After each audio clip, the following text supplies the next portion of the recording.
কলিনা টাইমলৈ স্বাগতম জনাইছো এই মুহূৰ্তত আন এটা বিগ ব্ৰেকিং লৈ আহিছো চিনাকি মাত আৰু অচিনাকি নম্বৰ এনে ফোন কল আপোনালৈ আহিছে নেকি তেনেহলে আপোনাৰ সন্মুখত বিপদ নিশ্চিত আপুনিও পৰিব পাৰে হেকাৰৰ জালত গতিকে সাৱধান হওক প্ৰথমতে আপুনি নিশ্চিত কৰক আপোনাক যেটো অচিনাকি নম্বৰৰ পৰা কল কৰিছে আপোনাৰ চিনাকি ব্যক্তিজনিয়ে ফোন কৰিছে নে নাই সেই কথা আপুনি আন এটা ফোনৰ পৰা ফোন কৰি চিনাকি ব্যক্তিজনক ফোন কৰি আপুনি প্ৰথমতে নিশ্চিত কৰি লওক কাৰণ এনে এটা ঘটনাৰ বলি হৈছে এগৰাকী বয়োজ্যেষ্ঠ ব্যক্তি মহেশ কুমাৰ বৰুৱা নামৰ ব্যক্তিগৰাকীৰ একাউণ্টৰ পৰা সকলো জমা ধন হেকাৰে সেকেন্ডতে লুটি লৈ গল কিদৰে হেকাৰে পেলাইছিল প্ৰবঞ্চনাৰ জাল লৈছে এই মুহূৰ্তত টাইম 8 বিগ ব্ৰেকিং এটা ভয়ংকৰ ঘটনা পোহৰলৈ আহিছে অচিনাকি নম্বৰত অহা ফোন কল ৰিসিভ কৰাৰ পূৰ্বে 100 বাৰ চিন্তা কৰক যিকোনো নম্বৰত আপোনাক ফোন কৰিলে আপুনি ফোন ৰিসিভ নকৰিব চিনাকি মানুহৰ মাতত আপোনাৰ সৈতে যদি অচিনাকি লোকে ফোনত কথা পাতিছে তেনেহলে আপুনি পৰিছে হেকাৰৰ জালত সন্ধিয়া প্ৰায় 7 বজাত অচিনাকি নম্বৰৰ পৰা অহা ফোন কলৰ পিছতে উদং হল মহেশ বৰুৱা নামৰ ব্যক্তিগৰাকীৰ একাউণ্ট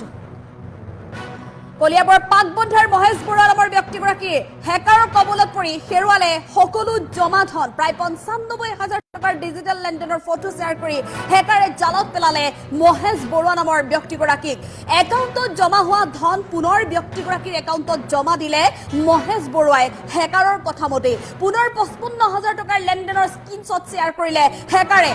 পুনৰ ৫৫,০০০ টকা লেনদেনৰ যেতিয়া স্ক্ৰীনশ্বট শ্বেয়াৰ কৰিছে একেদৰে পুনৰ মহেশ বৰুৱাই ব্যক্তিজনৰ একাউণ্টত সেই জমা ধনু উভতাই দিলে অৰ্থাৎ হেকাৰে এনেধৰণে পেলালে প্ৰবঞ্চনাৰ জাল কাৰিকৰী বিজুতিৰ বাবে এই ধনৰাশি মহেশ বৰুৱাৰ একাউণ্টত ধন সোমোৱা বুলি কৈ হেকাৰে লুটিলে সকলো ধন একাউণ্ট উদং হোৱাৰ পিছতহে সম্বিত ঘূৰাই পালে মহেশ বৰুৱাই লগে লগে আৰক্ষীৰ কাষ চাপিছে দীৰ্ঘদিনৰে পৰা অসুস্থতাত ভুগি থকা মহেশ বৰুৱাই হেৰুৱা ধন উদ্ধাৰৰ বাবে কাষ চাপিছে এতিয়া আৰক্ষীৰ জখলাবন্ধা আৰক্ষী থানাত ৰুজু কৰিছে গোচৰ আমি পুনৰ জনাইছো এটা ডাঙৰ খবৰ যে বৰ্তমান সময়ত এনে ধৰণৰ বহু ঘটনা পোহৰলৈ আহিছে কিন্তু তাৰ পিছতে একাংশ লোক সজাগ নহয় সচেতন নহয় যাৰ বাবে এনে ধৰণে পৰে প্ৰবঞ্চনাৰ কবলত বহু ঘটনা আপোনালোকে পূৰ্বেও দেখিবলৈ পাইছিল আপোনাৰ সন্তান যদি বহিৰাজ্যত কৰ্মৰত অৱস্থাত আছে বা অধ্যয়নৰত অৱস্থাত আছে তেনেহলে আপোনাৰ সন্তানৰ মাত হুবহু তেওঁলোকে আপোনাৰ ঘৰলৈ ফোন কৰিব সন্তানৰ মাতৰ সৈতে আপুনি হুবহু দেখিব কিন্তু আপোনাৰ ফোনলৈ ফোন আহিব এটা অচিনাকি নম্বৰত আৰু সেই অচিনাকি নম্বৰত আপোনাৰ ল'ৰা বা আপোনাৰ সন্তানে কথা পাতিব যে তেওঁ বিপদত পৰিছে গতিকে তেওঁ এটা ঘৰৰ পৰা এটা বিশেষ ধনৰাশি পঠিয়াব লাগে তেতিয়াহে তেওঁ বিপদৰ পৰা মুক্তি লাভ কৰিব এনে ধৰণৰ বহুত আচলতে ঘটনা পূৰ্বতে ঘটি আহিছিল কিন্তু এতিয়া হেকাৰে প্ৰবঞ্চনাৰ জালখন কিছু বেলেগকৈ পাতিছে পূৰ্বৰ দৰে নহয় এতিয়া এজন চিনাকি ব্যক্তিৰ মাতত ফোন কৰিব হয়তো আপোনাৰ মাহী পেহী হৈ আপোনাৰ লগত কথা পাতিব বা আপোনাৰ আত্মীয় হৈ আপোনাৰ বন্ধু হৈ আপোনাৰ সৈতে কথা পাতিব চিনাকি মানুহ হৈ প্ৰথমতে অচিনাকি নম্বৰত এটা কল আহিব আৰু তাৰ পিছত আপোনাৰ ভাল বেয়াৰ খবৰ খুদিব আৰু তাৰ পিছতে আপোনাক ক'ব ডিজিটেল লেনদেনৰ কথা যে তেওঁ ভুলতে আন নম্বৰত শ্বেয়াৰ কৰিব লগা হৈছিল টকাটো কিন্তু ভুলতে আপোনাৰ নম্বৰত দিব লগা হ'ল আৰু সেইবাবে তেওঁ যি ভুল কৰি পালে সেই ভুলৰ বাবে টকাটো যাতে আপুনি পুনৰ উভতাই দিয়ে তাৰ বাবে তেওঁ খুব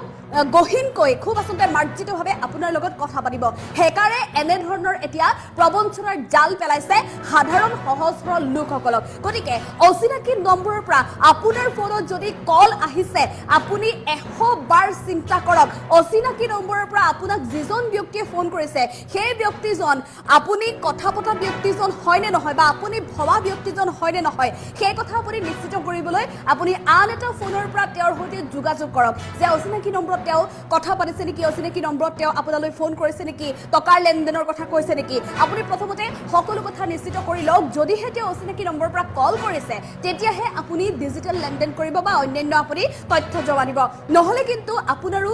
অৱস্থা এইগৰাকী মহেশ কুমাৰ বৰুৱাৰ দৰে হ'ব এইজন মহেশ কুমাৰ বৰুৱা বৰ্তমান আৰক্ষীৰ কাষ চাপিছে জখলাবন্ধা আৰক্ষী চকীত কিদৰে তেওঁৰ পৰা ধন লুটিছিল ৯৫,০০০ টকাৰ প্ৰথমতে ডিজিটেল লেনদেনৰ এটা স্ক্ৰীনশ্বট শ্বেয়াৰ কৰিছিল মহেশ কুমাৰ বৰুৱাক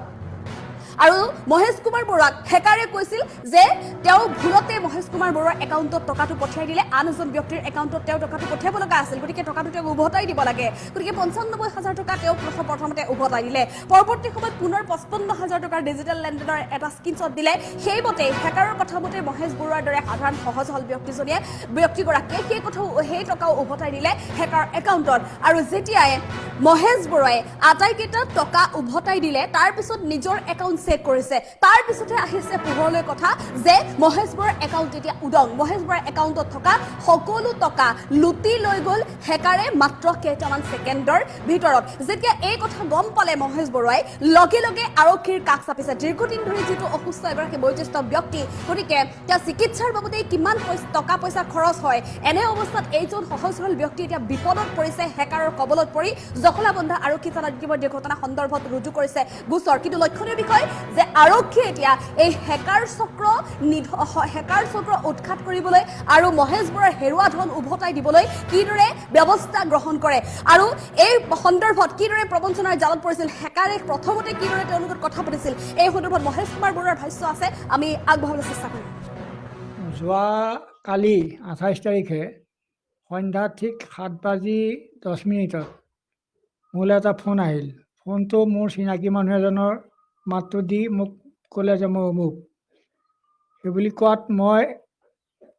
বোলো কোৱা কি হ'ল তেওঁতে কৈছে মই মোৰ পইচা এটা ট্ৰেন্সফাৰ কৰিব পৰা নাই আপোনাৰ একাউণ্টত ভৰাই দিছোঁ আপুনি মোলৈ পঠাই দিব পাৰিব আপুনি পঠাই দিবচোন সেইবুলি ক'লে ঠিক আছে হ'ব বোলো তুমি পঠাই দিয়া সেইবুলি ক'লত মোক 95,000 এটা পঠাই দিলে পঠাই দিয়াত মই আকৌ তালৈ পঠাই দিলোঁ তাৰপিছত কৈছে আৰু কেইটামান আছে সেইকেইটাও পঠাই দিয়ক সেইবুলি কৈ আকৌ 55,000 পঠালে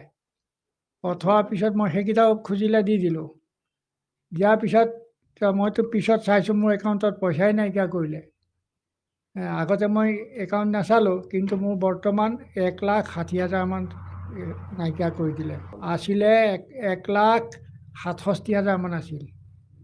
বাকী 7,000 টকাটো আছে আৰক্ষীক বৰ্তমানলৈকে জনোৱা নাই এই জনাবৰ কাৰণে যোজা কৰিহে আছোঁ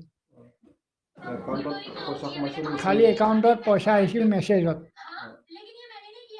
এতিয়া মেছেজটো ক্ৰেডিট দেখুৱাইছে কিন্তু হয় নহয় সেইটো মই নাজানো মইতো একো নাজানো গাঁৱলীয়া মানুহ গতিকে মই মোবাইলৰ বিষয়েও ইমান নাজানো তথাপিও তেনেকৈ পইচাটো ট্ৰেন্সফাৰ কৰি দিলোঁ মই আৰু তেওঁৱেই কৰি গ'ল এনেকৈ মোক গুগল পে' কৰক এইটো কৰক সেয়াই মই কৰিলোঁ এনেই মই